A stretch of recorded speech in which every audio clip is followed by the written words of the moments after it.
येवली शहरापासून 5-6 किलोमीटर अंतरावर असलेलं एरंडगाव नेवरगाव रस्त्यावर दरोडेखोर दबा धरून बसलेले होते।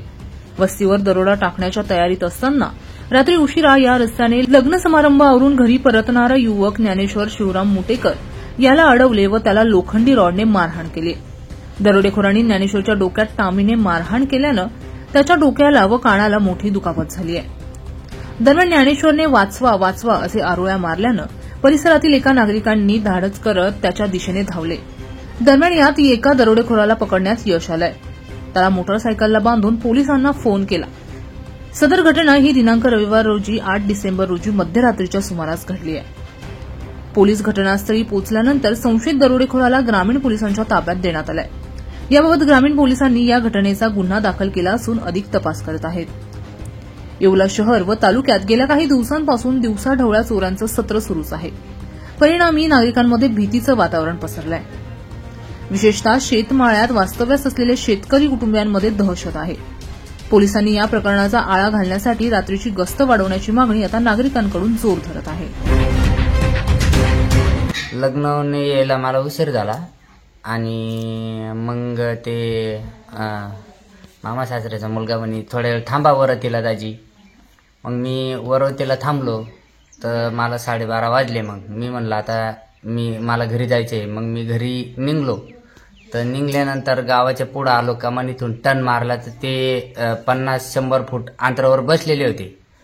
तर मी तिकडून आल्यावर माझ्या हिशोबाने मी चाललो, गाडी कमी केल्यानंतर आहे ना तो डायरेक्ट उठून पळतच आला। तशी माझ्या डोक्यात टामी मारल्यावर मला थोडं हे झालं। मग मी हे झाल्यावर आहे ना म्हणलं भेंचोद म्हणलं माझ्या डोक्यात टामी का मारली तू?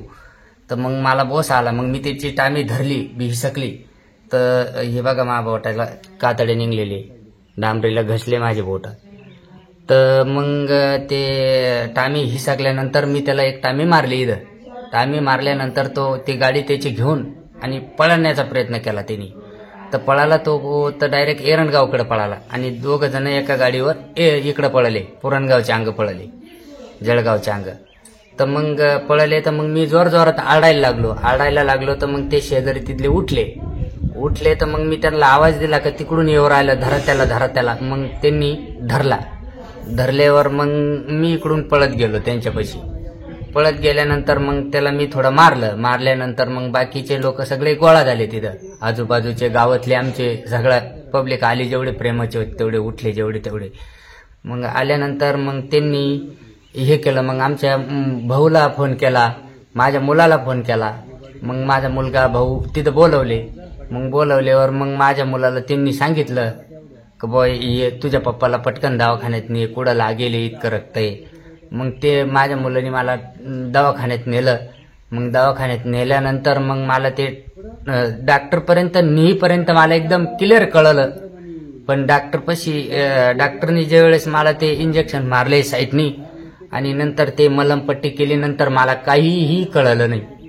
मग कोणी मला घरी आणलं, काय केलं आणि कसं झालं काहीच नाही। मग त्याच्या पुढे काही नाही कळलं। मी एकदम बेनसुधी होऊन गेलो। मग कुठं काय मारलं तुम्हाला? मला इथं डोक्यात टामी मारली, इथं टाके पडले, त्याच्यानंतर इथं एक टामी मारली।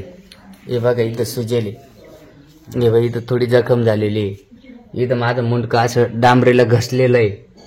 परत त्याच्यानंतर इथं एक फटका मारलेला आहे, इथं एक टाका पडलेला आहे कानाला आणि त्याच्यानंतर इथं याच्यात लावण्यात बी इथं मारलेलं आहे एक टोला। हे बघ इथं सुजलेलं आहे, इथं एक टोला लागलेला आहे आणि एकदम असं भ्रम झाल्यासारखं झालं। मग मला लय भीतीचं वातावरण झालं। ते चोर एकदम चटकलेले चोर आहे आणि ते जीवी डायरेक्ट मारण्याचं म्हणजे प्रयत्नच करते, डायरेक्ट ते अटॅकच करते माणसावर डायरेक्ट। आणि त्यांना म्हणजे एकदम असं हे केलं पाहिजे, पकडलंच पाहिजे त्यांना। आणि एकदम आम्हाला काहीतरी संरक्षण पाहिजे, आम्हाला मिळालं पाहिजे इकडं, कारण आमची इथं एकच वस्ती।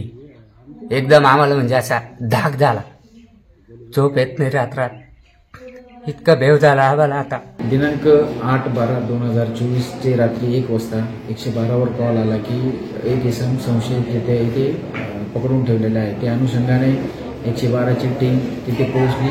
त्यांनी विचारपूस केली असता समजले की 3 इसम रस्त्याच्या कडेला उभे होते आणि त्या ठिकाणी एक व्यक्ती, गावातील व्यक्ती जात असताना त्या व्यक्तीसोबत त्यांची बाचाबाची झाली आणि त्या व्यक्तीला गावकऱ्यांनी पकडून ठेवले. पुढे चौकशी अंती असं निष्पन्न झालं की सदर व्यक्ती हा चोरी करण्याच्या उद्देशाने त्या ठिकाणी फिरत होता. जास्त दारू पिलेला असल्यामुळे त्याला व्यवस्थित सांगता येत नव्हतं.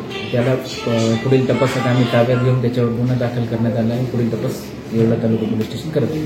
त्याच्यासोबत देखील आणखी काही चोरटे होते अशी माहिती मिळालेली. त्याच्यासोबत इतर 2 इसम असल्याची माहिती मिळाली होती. त्या अनुषंगाने तपास सुरू आहे आणि त्यांना लवकरच आपण ताब्यात घेऊ. या संदर्भात मी जनतेला असेच आवाहन करेल की कोणतीही घटना असेल, कोणत्या ठिकाणी संशयित काही हालचाली दिसत असतील तर ताबडतोब आपण येवला तालुका पोलीस स्टेशनशी संपर्क साधावा किंवा 112ला कॉल करावा.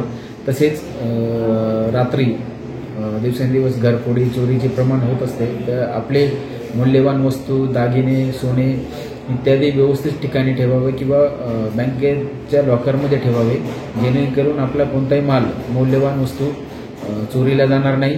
आणि रात्री सतर्क राहून आपल्या घरी सतर्क राहणे गरजेचं आहे.